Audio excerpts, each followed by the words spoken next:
I'm Dave Brown with Space Sports, a place where we explore the biblical principles of God's Word in the sports arena. Special thanks to Antoine Lively and the folks at Freedom High School and Eddie Searcy and the folks at the Spindale House for allowing us this backdrop for these segments. We're excited to release a 6-week segment called Officiating Legacy, where we will focus on 3 families of officiating in the Western Piedmont of North Carolina. Thelma and Kerry Garden, Tony and Stedman Whisnant, and Travis and Austin Butler. 1 Corinthians 15:58 states, your legacy is not about celebrating your life or achievements, but maximizing the influence you have in the lives of others so that you know your work for God is not in vain. I couldn't be more proud to introduce to you these 3 legacy-building families exclusively on Space Sports. Again, it's special to have an official in your life, but to have a father and then have his son follow in his footsteps got to be very special. And in this case, we have Tony Whisnant and my good friend Stedman Whisnant. And we appreciate you guys sitting down with us on His Space to talk about the experience of having your son and your dad out there on the court with you. I would say this, you guys taking this thing to the highest level on the high school sports scene. You worked the state championship together. It was a COVID year, but we'll get into that a little later. But what I'd like to do is just start by thanking you guys. I know I supervised you for a lot of years. What you brought to the table was phenomenal. The leadership and the hard work, really, the practice of the trade. It's rare. You don't see it every day. And that's what give you guys my appreciation for your efforts when I was supervisor. But let me just start with Tony and Stedman. You guys call a lot of games together. You call college ball together. You do. So Tony, how does it feel to officiate with your son? Break that down for me. Well, today this is my 38th year. I got into it and started out as a one year plan.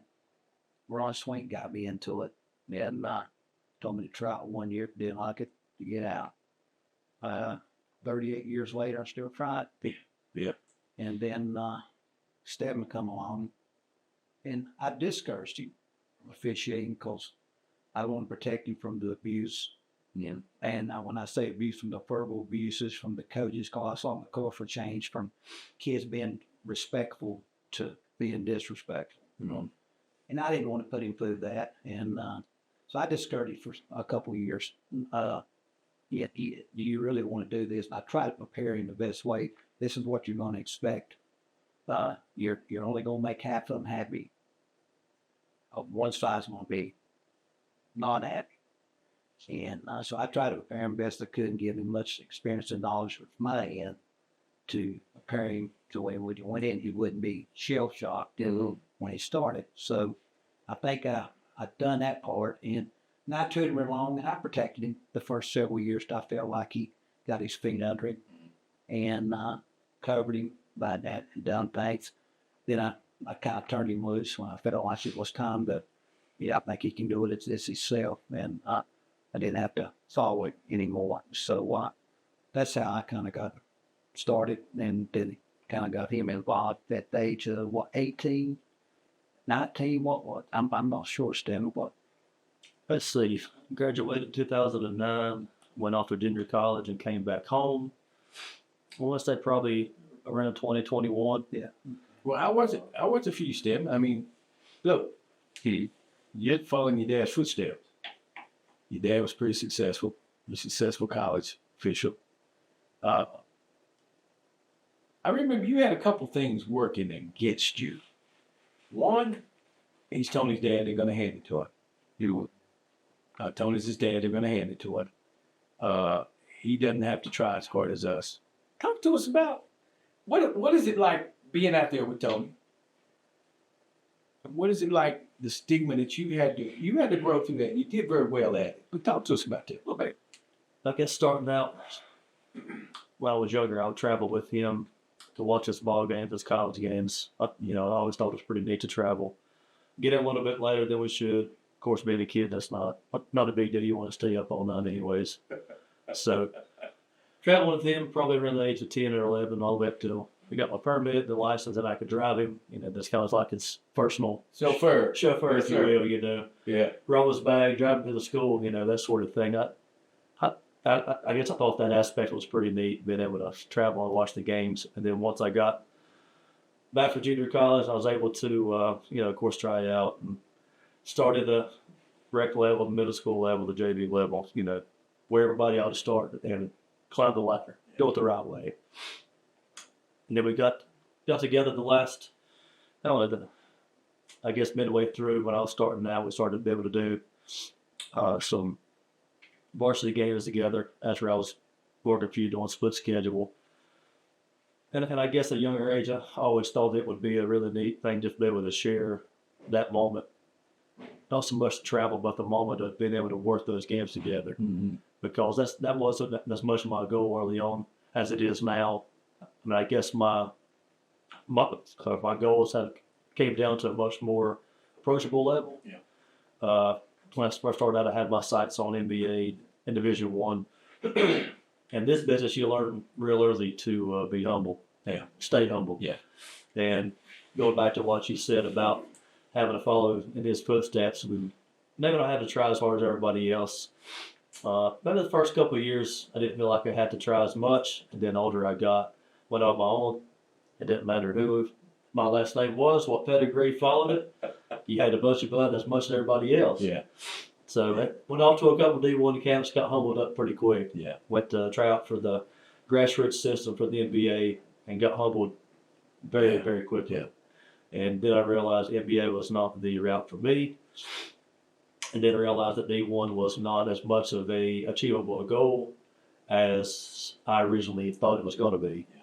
So once I got humbled at the NBA level and the D1 level, I said, well, if I'm going to be the best I can be, I need to put as much effort into being the best high school official that I can be, share those moments together, traveling, working the games, and try to be the best I can in the South Atlantic Conference and Appalachian Conference. So with all those things considered, it's made me be more humble, especially in the aspect of being able to work high school games together a little more than college.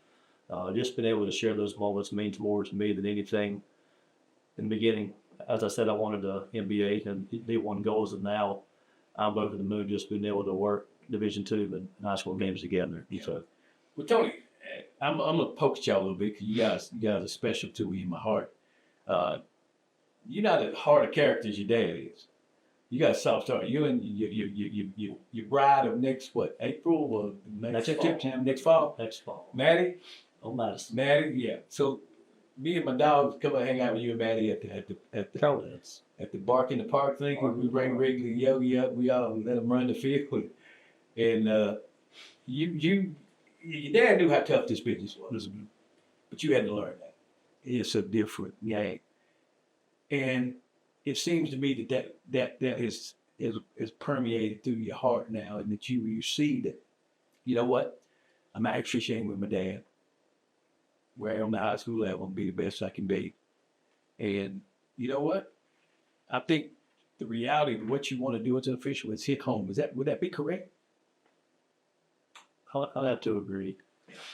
Like I said, just being able to share these moments together, being able to achieve the early goals that I had set for myself, being varsity, working some college, that's all great, but it's been able to share these moments and, like I said, travel together, work the state championship. That's the biggest highlight of my young career. Sadly, COVID took away the first one, but we were patient enough, and time allowed us to get back together again and try again, and we were able to accomplish the biggest goal that I had set for myself, as well as our time together. So let's talk about that COVID year. I know I got a call from the NCHSAA that said, "Hey, we're gonna give them their awards that the official has." I'm like, "Nah, to an official, the game means nothing." So the next year, I had a choice to put a new crew in or to let you actually work the game. So you would work the game. And I'm so glad that we did that because I just don't see the award as being the prize. Is that how you guys see it? I mean, to hang a plaque on your wall saying Horse State Championship that COVID took away was kind of a downer.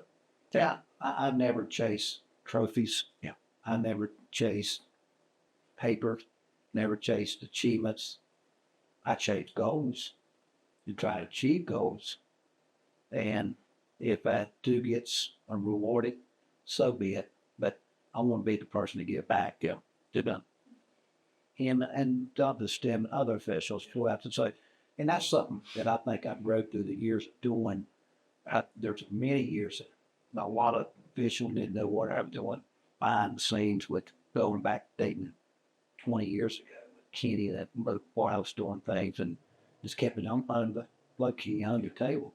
Then you come along, kind of give you space. I want to stay out of the limelight. I didn't chase that. Yeah. It chased me, and I just try to keep it on the down low. Yeah. I mean, it's just the way I approach it. Tony, one of the reasons I want to stick with you at Stedman is that very reason, officiating, the benefits and the negatives. And one thing about his space, one thing that you watched me change as a person, I watched you change some versa. We changed so much. There are things in our lives that God wants us to do before we leave here. I'm pretty sure that you know that as well as I do. But I want us to talk about the benefits and the negatives. I know Helen and Luke are on. And I know I always say, hey, man, Luke's next. Luke, 6'4", prototype official looking. He just never wanted to do it. I thought it would be pretty neat for you guys to form a crew. Yeah. But let's talk about the negatives, Tony. Speak to us a little bit, and you too, Stedman, about what it takes from a family, what it takes from a business to do this. Well, speak to that a little bit. For me, it's a sacrifice on behalf of my wife, Ellen, and the kids. I was chasing dreams, and I was blessed with a lot of accomplishments, and while I was chasing dreams, she was on changing diapers. And I was living my dream. She was staying home cooking supper, making sure they got the schoolwork done. So I was out on the road 4 or 5 nights a week, staying in hotels, getting in till 3 in the morning, getting up and go do it again. So the sacrifice is leaving your family behind and being selfish on your part, chasing a dream that you think you can achieve. And that's tough. And now that I'm on the tail end of this thing, I look back and say, man, wow, what a woman. Yeah. And I put up with me for 38 years chasing dreams and hers. And does she complain a little bit? Absolutely. Yeah. But 35 years later, we're still kicking around love. Yeah. Join us next week for part 2 of Officiating Legacy with Tony and Stedman Whisnant as we explore their faith, the pros and cons of raising an officiating prodigy while coexisting in the family business, exclusively here on His Space Sports.